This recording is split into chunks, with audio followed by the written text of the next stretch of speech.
ఇప్పుడే ప్రియతమ ప్రధాని నరేంద్ర మోడీ గారి యొక్క స్వహస్తాలతోని వర్చువల్గా దేశవ్యాప్తంగా ప్రధానమంత్రి ధనధాన్య కృషి యోజన, దల్హన్ ఆత్మనిర్భర్ భారత్ మిషన్ను దాదాపు 42,000 కోట్ల రూపాయల విలువ చేసేటువంటి అభివృద్ధి పనులను ప్రారంభించుకున్నాం. మనం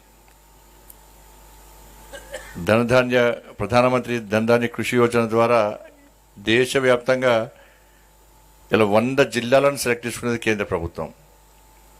ప్రతి సంవత్సరము 24,000 కోట్ల రూపాయల బడ్జెట్ను దానికి కేటాయించడం, ఈ జిల్లాలకు 6 సంవత్సరాల పాటు అన్ని విధాలా సహకరించడం. దానిలో తెలంగాణ రాష్ట్రంలో నారాయణపేట్, గద్వాల్, నాగర్ కర్నూల్, జన్గాం జిల్లాలను తెలంగాణ రాష్ట్రంలో ఇలా కేంద్ర ప్రభుత్వం ఇలా ఎన్నిక సెలెక్ట్ చేసి సహకరించే ప్రయత్నం చేస్తున్నది. ఈ సందర్భంగా ప్రధానమంత్రి గారికి తెలంగాణ ప్రజల తరపున హృదయపూర్వక ధన్యవాదాలు తెలియజేస్తూ, దీని ద్వారా దాదాపు 1,70,00,000 మంది రైతులకు లబ్ధి చేకూర్చాలన్న ఉద్దేశంతో ఈ కార్యక్రమాన్ని ఈరోజు ప్రారంభించుకోవడం జరిగింది.